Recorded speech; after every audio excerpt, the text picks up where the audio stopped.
Hi all, ಎಲ್ಲರೂ ಹೇಗಿದ್ದೀರಾ? ನಾನು ಕೂಡ ತುಂಬ ಚೆನ್ನಾಗಿದ್ದೀನಿ. ನನ್ನ ಚಾನಲ್ ಯಾರಾದರೂ ಫಸ್ಟ್ ಟೈಮ್ ನೋಡ್ತಿದ್ರೆ ಪ್ಲೀಸ್ ಸಬ್ಸ್ಕ್ರೈಬ್ ಮಾಡ್ಕೊಳ್ಳಿ ಅಂತ ಹೇಳ್ತಾ, ಸೊ ಈ ನಡುವೆ ನನಗೆ ವೀಡಿಯೋ ಮಾಡೋದಕ್ಕೆ ಆಗ್ತಿಲ್ಲ. ಯಾಕೆ ಅಂತಂದರೆ ಕೆಲಸ ತುಂಬ ಬ್ಯುಸಿ ಬೇರೆ ಇದ್ದೀನಿ, ಸೊ ಹಾಗಾಗಿ ವೀಡಿಯೋ ಮಾಡೋದಕ್ಕೆ ಆಗ್ತಿಲ್ಲ. ಸೊ ಇದು ಭಾನುವಾರದ ವ್ಲಾಗ್ ಆಗಿರುತ್ತೆ.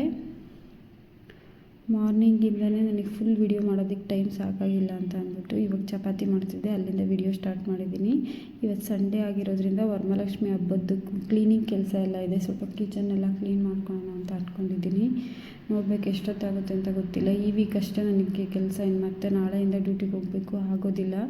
ಸೊ ಹಾಗಾಗಿ ಇವತ್ತು ಎಷ್ಟೊತ್ತಾದರೂ ನನ್ನ ಕೆಲಸ ಎಲ್ಲ ಪೆಂಡಿಂಗ್ ಇರೋದನ್ನೆಲ್ಲ ಮುಗಿಸ್ಬೇಕಂತ ಅಂದ್ಕೊಂಡಿದ್ದೀನಿ.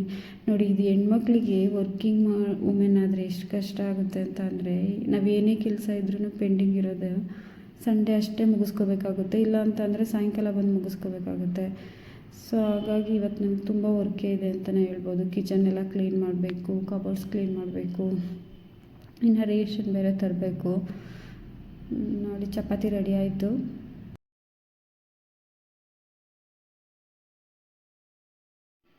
ಚಪಾತಿ ಹಿಟ್ಟೆಲ್ಲ ಕಲಸೋದನ್ನೆಲ್ಲ ವೀಡಿಯೋ ಮಾಡೋದಕ್ಕಾಗಲಿಲ್ಲ. ಸೊ ಅದೇ ಹೇಳಿದ್ನೆಲ್ಲ ಲೇಟಾಗಿತ್ತು ಅಂತ ಅಂದ್ಬಿಟ್ಟು ಸೊ ಡೈರೆಕ್ಟ್ ಒತ್ತೋದನ್ನೇ ತೋರಿಸ್ತಾ ಇದ್ದೀನಿ. ಸೊ ಆಲ್ರೆಡಿ ಆಗಿದೆ, ಸ್ವಲ್ಪ ಬೇಯಿಸ್ಕೊಂಡು ಇದ್ದಿದ್ದಾಯಿತು. ನೋಡಿ, ಈ ಥರ ಬಂದಿದೆ. ಮತ್ತು ನಾನು ಇದ್ರ ಜೊತೆಗೆ ಚಪಾತಿಗೆ ಟೊಮೊಟೊ ಗೊಜ್ಜು ಅಂದರೆ ಸೂಪರ್ ಕಾಂಬಿನೇಷನ್ ಆಗಿರುತ್ತೆ ಅಂತಲೇ ಹೇಳ್ಬೋದು. ಸೊ ಟೊಮೊಟೊ ಇತ್ತು, ಹಾಗಾಗಿ ಟೊಮೊಟೊ ಗೊಜ್ಜೆ ಮಾಡಿದ್ದೆ ಆಲ್ರೆಡಿ. ನಾನು ಇದನ್ನು ಫುಲ್ ಕ್ಯಾಪ್ಚರ್ ಮಾಡೋದಕ್ಕಾಗಿಲ್ಲ. ನಾನು ಇನ್ನೊಂದು ವೀಡಿಯೋ ಮಾಡ್ತೀನಿ, ಇನ್ನೊಂದು ಸಲ ಮಾಡಿದಾಗ ಫುಲ್ ಡೀಟೇಲಾಗಿ ಅಪ್ಲೋಡ್ ಮಾಡ್ತೀನಿ. ಸೊ ನೋಡಿ, ತುಂಬ ಚೆನ್ನಾಗಿ ಬಂದಿದೆ ಅಂತಲೇ ಹೇಳ್ಬೋದು. ಚಪಾತಿಗೆ ಒಳ್ಳೆ ಕಾಂಬಿನೇಷನ್ ಅಂದರೆ ಟೊಮೊಟೊ ಗೊಜ್ಜು ಅಂತಲೇ ಹೇಳ್ಬೋದು. ಅಷ್ಟು ಚೆನ್ನಾಗಿರುತ್ತೆ ತಿನ್ನೋದಕ್ಕೂ ಕೂಡ. ಸೊ ಮಾರ್ನಿಂಗ್ ಅಲ್ವಾ, ಬೇಗ ಆಗುತ್ತೆ ಅಂತ ಅಂದ್ಬಿಟ್ಟು ರೆಡಿ ಮಾಡಿದ್ದೆ ಆಲ್ರೆಡಿ. ಚಪಾತಿನೂ ತಿಂಡಿ ಕೆಲಸ ಎಲ್ಲ ಮುಗ್ದಿದ್ದಾಯಿತು. ಸೊ ಇವಾಗ ತಿಂಡಿ ತಿಂದು ಮತ್ತೆ ಕೆಲಸ ಮಾಡೋದಕ್ಕೆ ರೆಡಿ ಮಾಡ್ಕೋಬೇಕು ಅಂತ ಇದ್ದೀನಿ. ನೋಡ್ಬೇಕು ನಮ್ಮ ಮನೇಲಿ ಎಷ್ಟು ಹೆಲ್ಪ್ ಮಾಡ್ತಾರೆ ಅಂತ. ನೋಡಿ, ಇವಾಗೆಲ್ಲ ಫುಲ್ ಕಬೋರ್ಡಿಂದ ಇದ್ದು ಪಾತ್ರೆ ಏನೋ ತೊಗೊಬೇಕಾದ್ರೆ ಖುಷಿ ಆಗುತ್ತೆ. ಅದು ತೊಗೊಂಡು ಈ ಥರ ಹಬ್ಬಗಳೆಲ್ಲ ಬಂದಾಗ ಗೊತ್ತಾಗುತ್ತೆ ಕ್ಲೀನ್ ಮಾಡೋದು ಎಷ್ಟು ಕಷ್ಟ ಆಗುತ್ತೆ ಅಂತ ಅಂದ್ಬಿಟ್ಟು. ಸೊ ನಾವೇನು ಮಾಡ್ತೀವಿ ಹೆಣ್ಮಕ್ಳು ಅಂತ ಅಂದರೆ, ನೋಡಿದ ಪಾತ್ರೆ ಐಟಮ್ಸ್ ಎಲ್ಲ ತೊಗೊತಿರ್ತೀವಿ. ಮನೆಯಲ್ಲಿ ಎಷ್ಟಿದ್ರೂ ಸಾಕಾಗಲ್ಲ. ಇನ್ನೊಂದೇನೋ ಹೊಸ ಡಿಸೈನ್ ಬಂತು, ಮತ್ತಿನ್ಯಾರ್ದು ಮನೆಯಲ್ಲಿ ನೋಡಿದೆ ಅಂದರೆ ಸಾಕು, ತೊಗೊಬಂದು ಇಡ್ತಾನೆ ಇರೋದು. ಅದು ಯೂಸ್ ಮಾಡ್ತೀವೋ ಯೂಸ್ ಮಾಡಲ್ವೋ ಒಂದು ಗೊತ್ತಿಲ್ಲ, ಒಟ್ಟಿಗೆ ಮನೇಲಿ ಇರಬೇಕಷ್ಟೆ. ನೋಡಿ, ಎಷ್ಟು ಐಟಮ್ ತುಂಬಿದ್ದೀವಿ ಆ ಕಬೋರ್ಡ್ಗಳಲ್ಲಿ ಅಂತ ಅಂದರೆ ನಮ್ಮ ಮನೇಲಿ. ಇವಾಗ ಗೊತ್ತಾಗ್ತಿದೆ ನಾನು ಯಾಕಾದರೂ ಇಷ್ಟು ಐಟಮ್ ತೊಗೊಂಡಿದ್ದೀನಿ ಮನೆಯಲ್ಲಿ ಅಂತ. ಕ್ಲೀನ್ ಮಾಡುವಾಗ ಗೊತ್ತು ಅದ್ರ ಕಷ್ಟ ಎಷ್ಟಿದೆ ಅಂತ ಅಂದ್ಬಿಟ್ಟು. ಇವಾಗಿನ್ನ ಈಗ ಮೇಲೆಲ್ಲ ತೆಗ್ದಿದ್ದೀವಿ, ಕಿಚನ್ ಒಳಗಡೆಯಿಂದ ಕೆಳಗಡೆ ಎಲ್ಲ ಕ್ಲೀನ್ ಮಾಡಿ ಮತ್ತೆ ಜೋಡಿಸಿ ಇನ್ನು ಎಷ್ಟೊತ್ತಾಗುತ್ತೋ ಗೊತ್ತಾಗ್ತಿಲ್ಲ. ಆಲ್ರೆಡಿ ಅಲ್ಲೇ 11 o'clock ಏನೋ ಆಗಿದೆ. ಇನ್ನು ಮತ್ತೆ ಮಧ್ಯಾಹ್ನ ಅಡುಗೆ ಬೇರೆ ಮಾಡಬೇಕು. ಬಟ್ ಆದ್ರೂ ದಯವಿಟ್ಟು ಹೇಳ್ತೀನಿ ಫ್ರೆಂಡ್ಸ್, ಇಷ್ಟೊಂದು ಐಟಮ್ಸ್ ಎಲ್ಲ ತೊಗೊಬಂದು ಇಟ್ಕೊಬೇಡಿ, ಬಾಡಿಗೆ ಮನೆಗಳಿಗಂತೂ. ಏಕೆ ಅಂತ ಅಂದರೆ ನಮ್ಮ ಮನೆ ಅನ್ನೋ ಥರ ನಾವು ಕ್ಲೀನ್ ಮಾಡಿರ್ತೀವಿ, ಮತ್ತು ಇನ್ನೊಂದು 2 ವರ್ಷ 3 ವರ್ಷ ಆಯಿತು ಅಂದರೆ ಮತ್ತೆ ಮನೆ ಖಾಲಿ ಮಾಡಬೇಕಾಗುತ್ತೆ. ನೋಡಿ, ಎಷ್ಟು ಕ್ಲೀನ್ ಮಾಡಿದ್ರೂ ಕ್ಲೀನೇ ಆಗೋಲ್ಲ ಅನಿಸುತ್ತೆ. ಇವಾಗ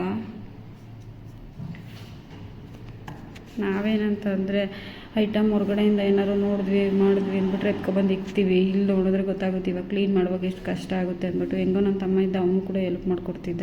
ಸೊ ಹಾಗೆ ಮಧ್ಯಾಹ್ನ ಅಡುಗೆನೂ ಆಲ್ರೆಡಿ ಚಪಾತಿ ತಿಂದಿದ್ದೆಲ್ಲ ಟೈಮ್ ಬೇರೆ 2 ಗಂಟೆ ಹೋಗಿತ್ತು. ಅಡುಗೆಗೆ ರೆಡಿ ಮಾಡ್ತಾಯಿದ್ದೀನಿ. ಸೊ ಫ್ರಿಜ್ಜೆಲ್ಲ ಕ್ಲೀನ್ ಮಾಡಿದೆ, ಅದನ್ನೆಲ್ಲ ವೀಡಿಯೋ ಏನು ಮಾಡೋಕ್ಕಾಗಲಿಲ್ಲ. ಸುಮ್ಮನೆ ಬರೀ ಕ್ಲೀನ್ ಮಾಡೋದೇ ವೀಡಿಯೋ ಹಾಕೋದು ಅಂತ ಅಂದ್ಬಿಟ್ಟು. ಅಲ್ಲಿ ತರಕಾರಿ ಮತ್ತು ಕಾಳೆಲ್ಲ ಹಂಗೆ ಇತ್ತು ಸುಲಿದಿಟ್ಟಿರೋದು, ಅದನ್ನೆಲ್ಲ ಇವತ್ತು ಕ್ಲೋಸ್ ಮಾಡ್ತಿದ್ದೀನಿ. ಖಾಲಿ ಮಾಡೋಣ ಅಂತ ಅಂದ್ಬಿಟ್ಟು ಎಲ್ಲ ಒಂದೇ ಸಲ ಹಾಕಿ ತರಕಾರಿ ಸಾಂಬಾರು ರೆಡಿ ಮಾಡ್ಕೊತಿದ್ದೆ. ಸೊ ರಾತ್ರಿಗೂ ಆಗುತ್ತೆ ಮತ್ತು ಇವಾಗ ಮಧ್ಯಾಹ್ನ ಊಟಕ್ಕೂ ಆಗುತ್ತೆ ಅಂದ್ಬಿಟ್ಟು ಸೊ ಆಲ್ರೆಡಿ ರುಬ್ಕೊಂಡಿದ್ದೆ. ನೋಡಿ, ಎಲ್ಲ ಫುಲ್ ಕ್ಯಾಪ್ಚರ್ ಎಲ್ಲ ಮಾಡಲಿಲ್ಲ. ಎಲ್ಲ ತರಕಾರಿ ಸಾಂಬಾರು ಅಂತಂದರೆ ಗೊತ್ತೇ ಇರುತ್ತಲ್ವ ನಾರ್ಮಲಾಗಿ ಅಂದ್ಬಿಟ್ಟು ಅದನ್ನೇನು ಫುಲ್ ಎಲ್ಲ ಮಾಡಿಲ್ಲ. ಅಲಸಂದಿ ಊರಿಂದ ತೊಗೊಂಬಂದಿದ್ದೆ, ಅದು ಹಂಗೆ ಸುಲಿದಿಟ್ಟಿದ್ನಲ್ಲ ಫ್ರಿಜ್ಜಲ್ಲೇ ಇತ್ತದು. ನಾನು ನಾಳೆ ಮಾಡೋಣ ಅಂತ ಅಂದ್ಬಿಟ್ಟು ಆಲ್ಮೋಸ್ಟ್ 10 days ಆಗೋಗಿದೆ. ನೋಡಿ, ಅದು ಸುಲಿದಿಟ್ಟಿದ್ದಂಗೆ ಇತ್ತು. ಸೊ ಹಂಗಾಗಿ ಸಾಂಬಾರಿಗೆ ಇವತ್ತು ಮಾಡಿದ್ದೀನಿ. ಇಷ್ಟು ನೀಟಾಗಿ ಆಗಿದೆ. ಸೊ ಇದನ್ನು 2 ವಿಷಲ್ ಕೂಗಿಸಿದ್ರೆ ಸಾಕು, ಚೆನ್ನಾಗಾಗುತ್ತೆ. ನಾನು ಫಸ್ಟೇ ಕೂಗಿಸ್ಕೊಂಡಿಲ್ಲ ಕಾಳನ್ನೆಲ್ಲ, ಇವಾಗ ಖಾರ ರುಬ್ಬಿ ಹಾಕಿದ್ದೀನಲ್ಲ, ಇವಾಗ ಒಂದೇ ಸಲ ಕೂಗಿಸ್ಕೊತೀನಿ, ಚೆನ್ನಾಗಾಗುತ್ತೆ. 2 ವಿಷಲ್ ಆದರೆ ಸಾಕು. ತೋರಿಸ್ತೀನಿ ನಾನು ಆಮೇಲೆ ಹೆಂಗೆ ಬಂದಿರುತ್ತೆ ಅಂತ. ಸೂಪರಾಗಿ ಬಂದಿರುತ್ತೆ ಫ್ರೆಂಡ್ಸ್. ನೀವು ಯಾರಾದರೂ ಟ್ರೈ ಮಾಡೋದಾದರೆ ಇದೇ ರೀತಿ ಮಾಡಿ. ಇವಾಗ ಉಪ್ಪು ಹಾಕ್ಕೊತಾ ಇದ್ದೀನಿ ರುಚಿಗೆ ತಕ್ಕಷ್ಟು. ಚೆನ್ನಾಗಿ ಬಂದಿರುತ್ತೆ. ಶ್ರಾವಣ ಇಲ್ಲ ಅಂತಂದರೆ ಕೆಲವರೆಲ್ಲ ನಾನ್ ವೆಜ್ ಮಾಡ್ತಾರೆ. ನಮ್ಮ ಮನೆಯಲ್ಲಿ ನಾರ್ಮಲಿ ಯಾವಾಗಲೂ ಮಾಡೋದು ಇಲ್ಲ. ಸೊ ಇನ್ನು ಹಬ್ಬ ಕ್ಲೀನ್ ಮಾಡ್ತಿರೋದಲ್ವ, ಇನ್ನು ಉಳಿದಿರೋ ತರಕಾರಿ ಎಲ್ಲ ಕ್ಲೋಸ್ ಮಾಡಿದ್ರೆ ಅಟ್ಲೀಸ್ಟ್ ವೆಗ್ನೆಸ್ಡೇ ಮತ್ತೆ ತೊಗೊಂಬಂದಿಟ್ಬಿಡ್ಬೋದು. ಹಂಗಾಗಿ ಸೊ ಇದು ವಿಷಲ್ ಆಗಲಿ ಅಂತ ಇಡ್ತಾಯಿದ್ದೀನಿ. ಇವಾಗ 2 ವಿಷಲ್ ಆದರೆ ಸಾಕು, ಮತ್ತೇನು ಕುದಿಸೋ ಅವಶ್ಯಕತೆ ಇರಲ್ಲ. ಸೊ ಹಾಗೆ ಇನ್ನೊಂದು ಸೈಡ್ ಅನ್ನಕ್ಕೂ ಇಟ್ಕೊಬೇಕಲ್ಲ. ರೈಸ್ ಅಷ್ಟೇ ಮಾಡ್ತೀನಿ, ಮುದ್ದೆ ಏನು ಮಾಡಲ್ಲ. ಮುದ್ದೆ ಇದ್ದರೆ ಚೆನ್ನಾಗಿರ್ತಿತ್ತು ಈ ಸಾಂಬಾರಿಗೆ, ಮುದ್ದೆ ಮಾಡೋದಕ್ಕೆ ಟೈಮ್ ಇಲ್ಲ. ಸೊ ರೈಸ್ ಅಷ್ಟೇ ಮಾಡ್ತೀನಿ, ರಾತ್ರಿ ನೋಡೋಣ ಅಂದ್ಬಿಟ್ಟು ಇವಾಗ ರೈಸ್ ಅಕ್ಕಿ ಎಲ್ಲ ತೊಳೆದಿಟ್ಕೊಂಡಿದ್ದೆ. ನಾನು ಆಲ್ರೆಡಿ ಹೇಳಿದ್ದೀನಿ 1 ಗ್ಲಾಸ್ ಅಕ್ಕಿಗೆ 2 ಗ್ಲಾಸ್ ನೀರು ಹಾಕಿದ್ರೆ ಸಾಕು, ಚೆನ್ನಾಗಾಗುತ್ತೆ ಅಂತ ಅಂದ್ಬಿಟ್ಟು. ಸೊ ಇದು ಅಷ್ಟೇ, 1 ವಿಷಲ್ ಕೂಗಿದ್ರೆ ಸಾಕು. ಎರಡೂ ಒಂದು ಸೈಡಲ್ಲಿ ಸಾಂಬಾರು ಮತ್ತು ಇನ್ನೊಂದು ಸೈಡಲ್ಲಿ ಅನ್ನಕ್ಕೆ ಇಟ್ಟಿದ್ದೀನಿ, ಬೇಗ ಆಗುತ್ತೆ ಅಂತ ಅಂದ್ಬಿಟ್ಟು. ಸೊ ಅಷ್ಟೊತ್ತಿಗೆ ಆಗಲೇ ಸಾಂಬಾರು ಕೂಗಿತ್ತು. ನೋಡಿ ಎಷ್ಟು ಚೆನ್ನಾಗಾಗಿದೆ ಅಂತ ನೀವು ನೋಡ್ತಿರ್ಬೋದು, ಸಕ್ಕತ್ತಾಗಿ ಬಂದಿದೆ ಅಂತಲೇ ಹೇಳ್ಬೋದು ಸಾಂಬಾರು. ನಮ್ಮ ಮನೆಯಲ್ಲಿ ಎಲ್ಲ ರೀತಿ ಕಾಳು ಮತ್ತು ತರಕಾರಿ ಹಾಕಿ ಮಾಡಿದ್ರೆ ನಾವು ಇದೇ ಥರನೇ ಮಾಡೋದು, ಚೆನ್ನಾಗಿ ಬಂದಿರುತ್ತೆ. ಸೊ ನೀವು ಇದೇ ಥರ ಒಂದ್ಸಲ ಟ್ರೈ ಮಾಡಿ. ಕೆಲವರೆಲ್ಲ ಫಸ್ಟು ತರಕಾರಿ ಬೇಯಿಸ್ಕೊಂಡು ಆಮೇಲೆ ಒಗ್ಗರಣೆ ಹಾಕ್ತಾರೆ, ಬಟ್ ಈ ಸ್ಟೈಲಲ್ಲಿ ಮಾಡಿದ್ರಂತೂ ತುಂಬ ಚೆನ್ನಾಗಿರುತ್ತೆ ಟೇಸ್ಟ್ ಅಂತಲೇ ಹೇಳ್ಬೋದು. ಮುದ್ದೆಗಂತೂ ಸೂಪರಾಗಿರುತ್ತೆ, ಬಟ್ ನಾನು ರಾತ್ರಿ ಮಾಡ್ತೀನಿ ಮುದ್ದೆ, ಇವಾಗ ಮಾಡಲ್ಲ ಅಂತಲೇ ಹೇಳ್ಬೋದು. ಸೊ ಇನ್ನು ಅಷ್ಟೊತ್ತಿಗೆ ಅನ್ನನೂ ಕೂಗಿತ್ತು. ನೋಡಿ ನಾನು ಹೇಳಿದ್ನಲ್ಲ, 1 ಗ್ಲಾಸ್ ಅಕ್ಕಿಗೆ 2 ಗ್ಲಾಸ್ ನೀರು ಹಾಕಿದ್ರೇ ತುಂಬ ಚೆನ್ನಾಗಿ ಹುಡಿಯಾಗಿ ಬರುತ್ತೆ ಅಂತಲೇ ಹೇಳ್ಬೋದು. ಕೆಲವೊಂದು ಅಕ್ಕಿಗೆಲ್ಲ ಒಂದು ಸ್ವಲ್ಪ ನೀರು ಜಾಸ್ತಿ ಹಾಕಿದ್ರೆ ಮೆತ್ತಗಾಗುತ್ತೆ ಅಂತಲೇ ಹೇಳ್ಬೋದು. ಸೊ ಆಯಿತು, ಇನ್ನು ಹೊಟ್ಟೆ ಬೇರೆ ಹಸಿತಿತ್ತು, ತಡ್ಕೊಳಕ್ಕೆ ಆಗ್ತಿರ್ಲಿಲ್ಲ. ಸೊ ಫಸ್ಟ್ ಊಟ ಮಾಡೋಣ ಅಂತ ಅಂದ್ಬಿಟ್ಟು ರೆಡಿ ಮಾಡ್ಕೊತಾ ಇದ್ದೀನಿ ನೋಡಿರಿ. ಏಕೆಂದರೆ ಊಟ ಆದಮೇಲೆ ಇನ್ನೊಂದು ಸ್ವಲ್ಪ ಕೆಲಸ ಇದೆ ಮಿಕ್ಕಿದೀಗ, ಅದು ಕಬೋರ್ಡಿಂದ ಒಳಗಡೆ ಎಲ್ಲ ತೆಗೆದಿದ್ದೀನಲ್ಲ. ಸೊ ಮತ್ತು ಇವಾಗ ಅದನ್ನೆಲ್ಲ ಕ್ಲೀನ್ ಮಾಡಬೇಕು, ಫುಲ್ಲು ಅದೇ ಕೆಲಸ ಆಗುತ್ತೆ. ಸೊ ಹಾಗಾಗಿ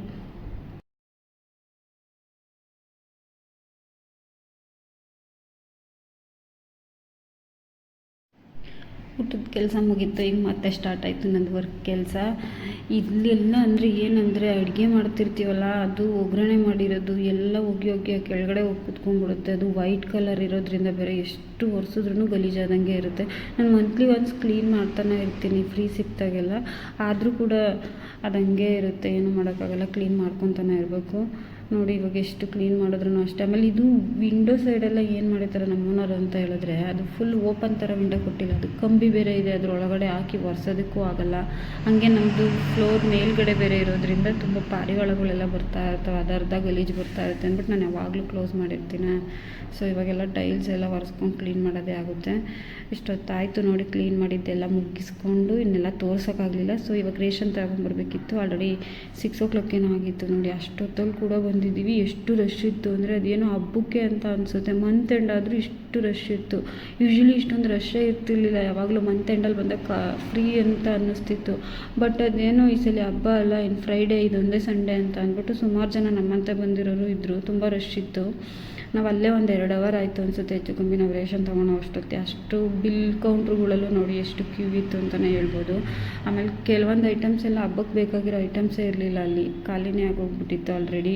ಏಕೆಂದರೆ ಬೆಳಗ್ಗೆಯಿಂದ ಅವರು ಸ್ಟಾಕ್ ತೊಗೊಬಂದು ಹಾಕಿರೋರನ್ನ ಕೇಳಿದ್ರೆ ಅವರೇ ನಗಾಡ್ತಿದ್ರು, ಇಷ್ಟು ಸ್ಟಾಕ್ ತಂದ್ರೂ ಇರಲ್ಲ ಅಂತ. ಎಲ್ಲ ರೇಷನ್ ಎಲ್ಲ ತೊಗೊಂಡು ಬಿಲ್ ಮಾಡಿಸ್ಕೊಂಡು ಬಂದಿದ್ದಾಯಿತು, ತೊಗೊಂಡು ಬಂದ್ವಿ. ಇಲ್ಲಿ ಏನಂತ ಅಂದರೆ ರೇಷನ್ಗೆ ಹೋದರೆ ನಾವು 2,000 3,000 ಅಂದ್ಕೊಂಡು ಹೋದರೆ ಸಾಧ್ಯವೇ ಇಲ್ಲ ಅಂತಲೇ ಹೇಳ್ಬೋದು. ಹಾಗೆ ನಮ್ಮ ಮಗನೂ ಬಂದಿದ್ನಲ್ಲ, ಅವನಿಗೆ ಕೂಡ ಹೊಟ್ಟೆ ಹಸಿತಿತ್ತು ಅಂತ ಅಲ್ಲೇ ಪಿಜ್ಜಾ ಇತ್ತು. ಸೊ ಹಂಗಾಗಿ ಅಲ್ಲೇ ಪಿಜ್ಜಾನು ತೊಗೊಂಡಿದ್ದಾಯಿತು.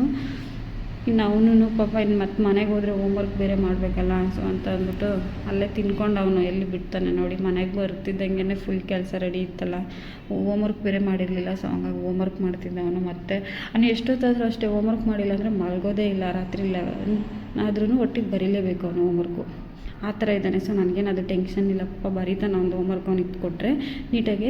ಹಾಗೆ ನಮ್ಮ ಓನರ್ ಆಂಟಿ ಇದ್ಬಿಟ್ಟು ಸಾಂಬಾರು ಕೊಟ್ಟಿದ್ದಾರೆ ನೋಡಿ.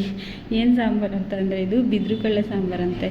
ಇದು ನಮ್ಮ ಸೈಡೆಲ್ಲ ಮಾಡಲ್ಲ, ಈ ಕಡೆ ಸೈಡೆಲ್ಲ ಮಾಡ್ತಾರೆ, ತುಂಬ ಚೆನ್ನಾಗಿರುತ್ತೆ ಟೇಸ್ಟು. ಎಲ್ಲ ಥರದ ಕಾಳು ಹಾಕಿ ಅದು ಬಿದ್ದರು ಏನೋ ವರ್ಷಕ್ಕೊಂದ್ಸಲಿನಾದ್ರು ತಿನ್ನಬೇಕು ಅಂತ ಅಂದ್ಬಿಟ್ಟು ಅವರೇ ಕೊಟ್ಟಿದ್ರು. ಈಗ ನಾನು ಮಧ್ಯಾಹ್ನ ಮಾಡಿರೋ ಸಾಂಬಾರು ಹಂಗೆ ಮಿಕ್ತು, ಇದೇ ಸಾಂಬಾರಲ್ಲಿ ಊಟ ಮಾಡಿರೋದಾಗೈತೆ ಇವತ್ತು ರಾತ್ರಿ. ತುಂಬ ಚೆನ್ನಾಗಿರುತ್ತೆ ಇದು, ವರ್ಷದಲ್ಲಿ ಒಂದ್ಸಲಿನಾದ್ರು ತಿನ್ನಬೇಕಂತ ಹೇಳ್ತಾರೆ. ಎಲ್ಲ ಥರದ ಕಾಳು ಹಾಕಿ ನೆನೆಸ್ಬಿಟ್ಟೇನೋ ಬೇಯಿಸ್ಬಿಟ್ಟು ಮಾಡಿರ್ತಾರೆ. ಇದು ನನಗೆ ಮಾಡೋವೇ ಎಲ್ಲ ಗೊತ್ತಿಲ್ಲ, ಬಟ್ ಅವ್ರು ಕೊಟ್ಟಿದ್ದರು ಅಷ್ಟೇ. ಬಟ್ ಟೇಸ್ಟ್ ಅಂತೂ ತುಂಬ ಚೆನ್ನಾಗಿತ್ತು. ಇವತ್ತಿನ ಲಾಗ್ ಈ ಥರ ಇತ್ತು. ಈ ವಿಡಿಯೋ ನಿಮಗೇನಾದರೂ ಇಷ್ಟ ಆಗಿದರೆ ಪ್ಲೀಸ್ ಒಂದು ಲೈಕ್ ಮಾಡಿ, ಹೊಸ್ದಾಗಿ ಏನಾದರೂ ನೋಡ್ತಿದ್ರೆ ಸಬ್ಸ್ಕ್ರೈಬ್ ಮಾಡಿ, ಹಾಗೆ ನಿಮ್ಮ ಫ್ಯಾಮಿಲಿ ಮೆಂಬರ್ಸ್ಗೂ ಫ್ರೆಂಡ್ಸಿಗೂ ಶೇರ್ ಮಾಡಿ ಅಂತ ಹೇಳ್ತಾ ಇದ್ದೀನಿ. ಸೊ ಮುಂದಿನ ವಿಡಿಯೋದಲ್ಲಿ ನಾನು ವರಮಹಾಲಕ್ಷ್ಮಿ ಹಬ್ಬಕ್ಕೆ ಯಾವ ಥರ ಸ್ಯಾರಿ ತೊಗೊಂಡ್ಬಂದೆ, ಏನೇನು ಪರ್ಚೇಸ್ ಮಾಡಿದೆ ಅಂತ ನಿಮಗೆ